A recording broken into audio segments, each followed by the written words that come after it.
Assalamualaikum warahmatullahi wabarakatuh. Izin memperkenalkan diri, nama saya Putri Janati dengan NPM 231302409 dari kelas A Program Studi Pendidikan Biologi.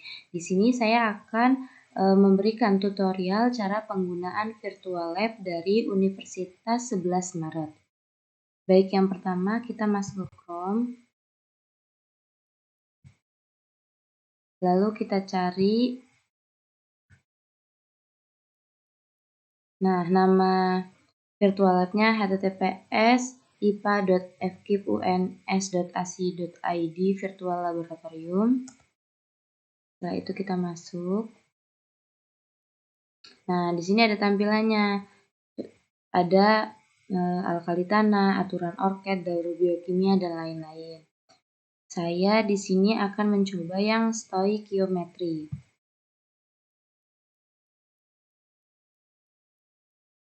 Nah, sebelum masuk, ini tuh sudah di virtual lab ini sudah ada tampilan video cara penggunaan virtual lab-nya. Nah, ini virtual lab ini yang stoikiometri ini karya Rina Farida dari Universitas 11 Maret. Lalu kita download yang exe.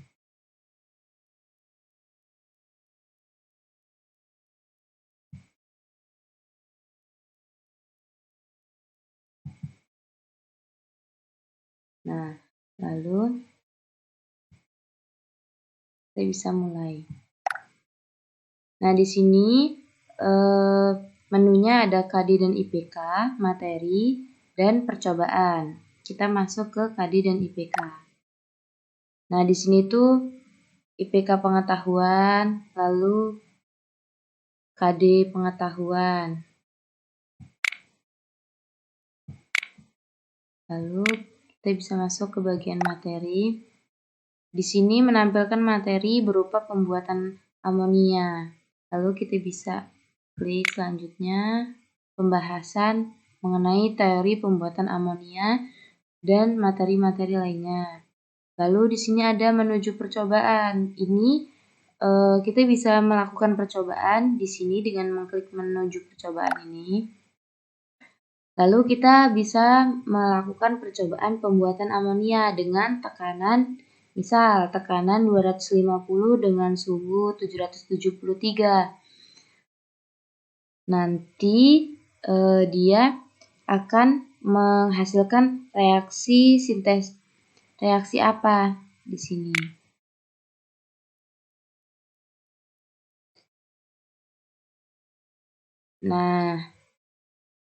Nah, dia nanti akan menghasilkan massa NH3 yaitu sebesar 193 kg. Kemudian kita reset, kita juga bisa pakai yang 350 dengan suhu 573.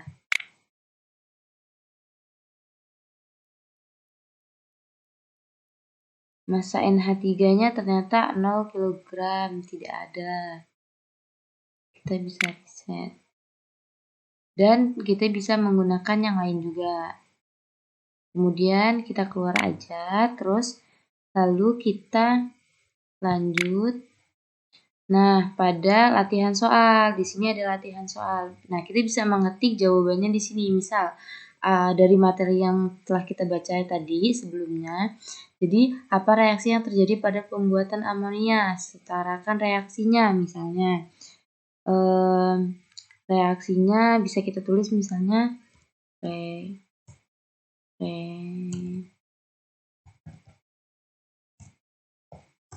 reaksi sintesis Haber Bosch misal. Lalu yang ini salinlah yang kedua, salinlah tabel di bawah ini kemudian isilah titik-titik yang tersedia. Misal, kan ini jenis gasnya N2, masanya 7 gram, temperatur 37 derajat Celcius, tekanan 1 atm akan menghasilkan berapa volume. Misal kita di sini nulis akan menghasilkan 6,65 Misal, terus jumlah molekulnya misalnya 1506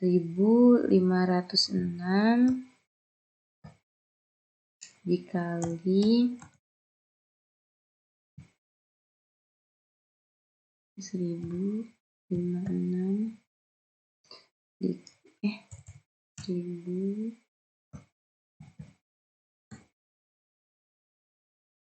dikali 10 pangkat 23 misal. Lalu yang di sini bisa misalnya kita isi dengan 0,4 gram misal. Lalu dia akan menghasilkan berapa volume? Nih, ketemu 0,5 misal. Terus jumlah molekulnya misal 1505 dikali 10 pangkat 22 misalnya. Lalu bisa selanjutnya. Nah, ini ada materi juga, yaitu materi tentang airbag.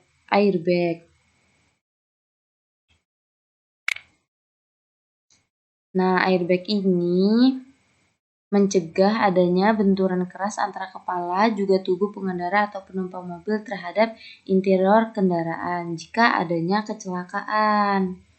Nah, di sini ada penjelasannya. Lalu ada penjelasannya lagi. Nah, ini ada penjelasan mengenai gas nitrogen yang mampu menggembungkan airbag pada mobil saat terjadi kecelakaan. Dan ini penjelasan dari video ini. Lalu kita bisa ke menuju percobaan. Nah, misalnya kita menggunakan masanya 25. Apa yang akan terjadi pada airbag-nya itu nanti, hasil N2-nya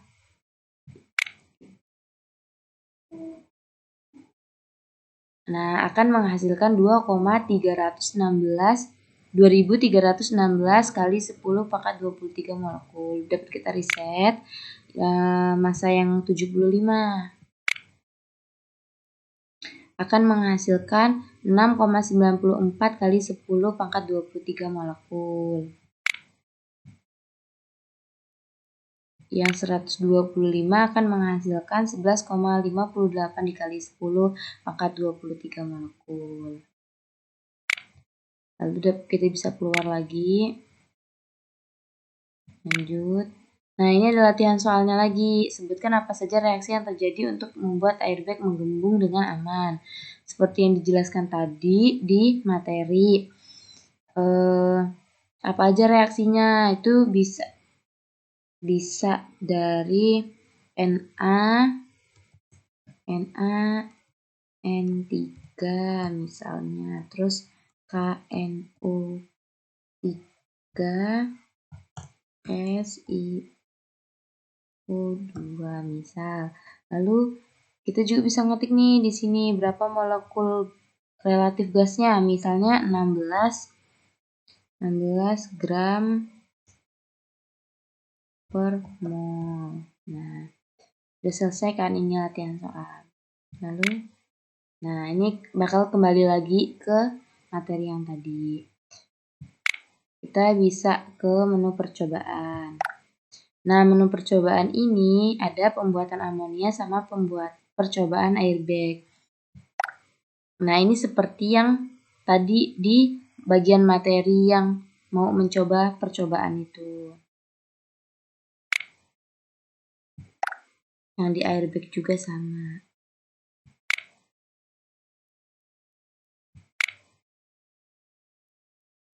Nah, jadi itu tadi cara penggunaan virtual lab pada bagian stoikiometri oleh Virtual Lab FKIP Universitas 11 Maret. Mungkin itu saja yang dapat saya sampaikan. Saya akhiri. Wassalamualaikum warahmatullahi wabarakatuh.